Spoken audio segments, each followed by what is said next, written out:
All right. Hey, what's up, everybody? I want to do a quick little case study on a fix and flip we did, last year, 2023. Um, it was interesting how we bought this, and a bunch of people were asking me if I could just kind of break it down. So here it is. This is a townhouse, a 55 plus community in Manchester, New Jersey. I received this lead from a wholesaler who was assigning the contract. So we instantly we know the area well. My aunt lives very close to this area, so we're down there quite often. So there's tons of activity, tons of people downsizing in retirement to these nice little homes that are pretty well maintained and are in a very convenient area, for retirees. So we saw this opportunity and we decided to jump on it. And this is what it looked like beforehand. I'll play a little video walkthrough here. The space was just really cluttered, hadn't been really updated or touched in a while. The seller was going through some issues with, the loss of a relative, a family member, or something, and just couldn't maintain the home. So they left everything you see was left, for us to clear out. Which compared to some places you go into, it's really not that bad. Um, so yeah, we got in here, got to work. The way we bought this was kind of interesting. So we bought this in 2023. And what I had done the year prior, so in the summer of 2022, I contacted a company to get some lines of credit and business credit for my contracting business, which had been established since 2013. And I never went and applied for, multiple credit lines. I always had like one credit card with the company that I had stuck to. And, when I was buying supplies and things like that, or where I had repairs on some of my trucks and things like that over the years, but never really thought to go out and try to get more credit. And something I see like posted all over the place in like the real estate forums and business forums is, business credit. It's, everyone's trying to go out there and get business credit. And absolutely, if you can get business credit, do it, right? Because you can leverage that. And that's what we did here. So we got multiple lines of credit in 2022.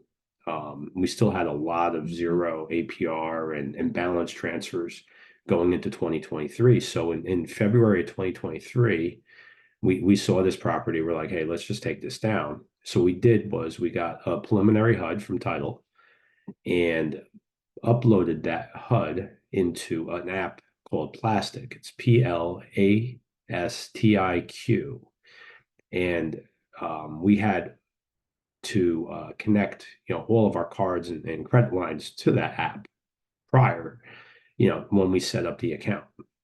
And setting up the account was free, right? It was no big deal. Once we uploaded the title, the HUD statement from title into that app, we then got to select which cards and how much we wanted to charge those cards from the requirement to purchase the property. So we bought this property for 189,000. I have it in front of me. 189, 690 and 68 cents to be exact. That's all in closing costs, right? The assignment fee was there. The wholesaler had this thing under contract for 150, so it was a slam dunk for them. They made 34,000 on the assignment. I'd love to be on that side of the fence and come in and fix and flip something like this. So it was an excellent deal for them. But we bought it for 189, and what we did was we broke that 189 into different segments. So we charged different cards, different portions of the 189.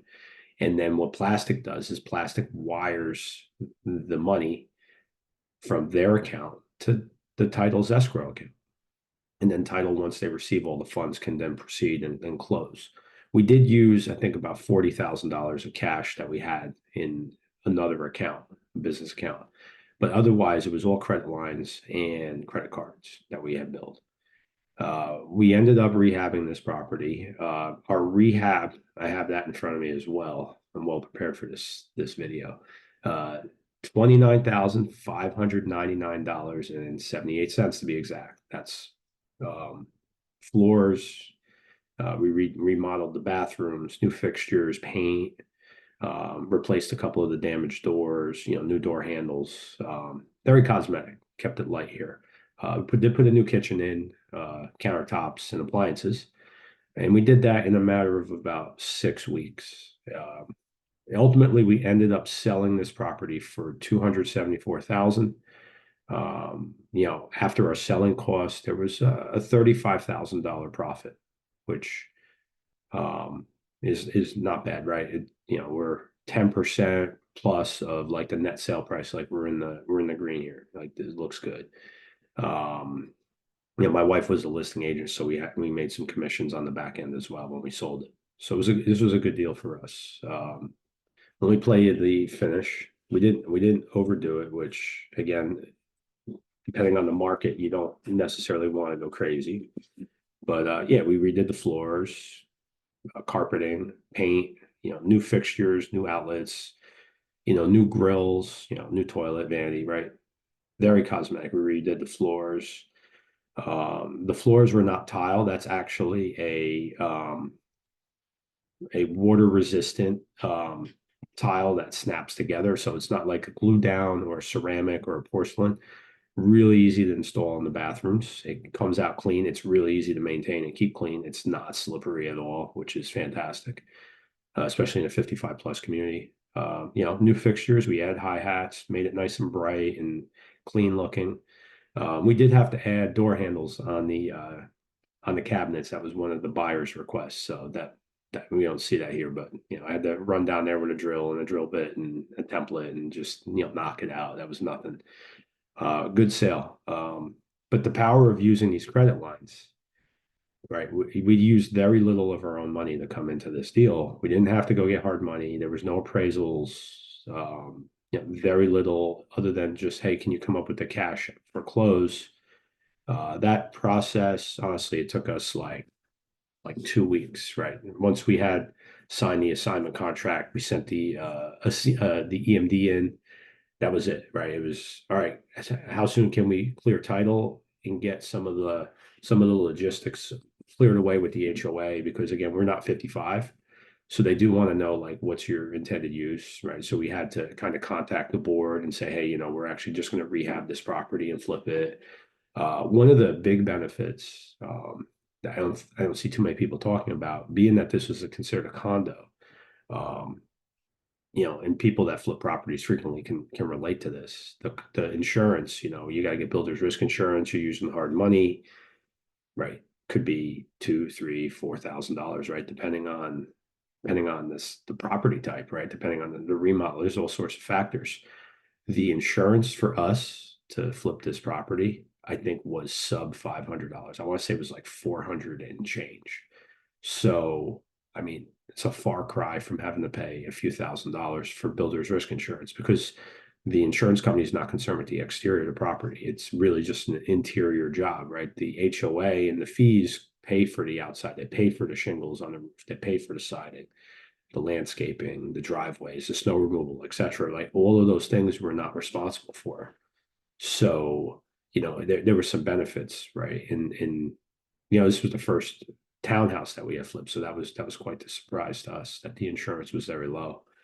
But the power of leveraging those credit lines is amazing because you could just simply invoice those credit lines, send the money out, and do the transaction. And if you're combining it with the power of, say, hard money or private money lender, you're really only going to be responsible for the down payment. So if your hard money is saying, hey, we need 15% or 20% down, and in this case it's $189,000 purchase, you really only need somewhere around 35,000 to close, maybe 40, right? So you look at a couple cards at zero at 40 grand, you're like, okay, like here's 40 grand. I have private money coming in for the other 80% plus construction, right? You can leverage a lot, especially if you have, like I have a pretty good chunk of credit lines.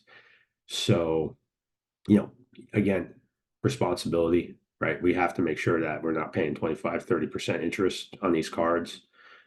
We want to look for balance transfers wherever possible to keep maintain as many zeros as possible. So if we do have balances on these cards while we're in projects and we know that, interest is going to spike up at the end of the month and there's a balance transfer on another card, we definitely want to try to mitigate that high interest rate and do a balance transfer to maintain the lowest possible rate or average rate on the money we're utilizing and leveraging until we sell off or refinance into a longer term debt. So it's a very powerful tool. So that this was a very successful flip for us. It was easy. We got in, got out. Resale took 5 months. Now again, 55 plus, it's a different demographic. It was a slower process. We did have to do one price reduction on this resale. So I would caution if you're getting into like niche markets like that, and a niche like this it might take a little longer to sell. So, a regular townhouse, something like that, or something that's, open to any age group, probably end up with a different result, especially being that 2023 was still a pretty hot market overall. But still a successful flip nonetheless.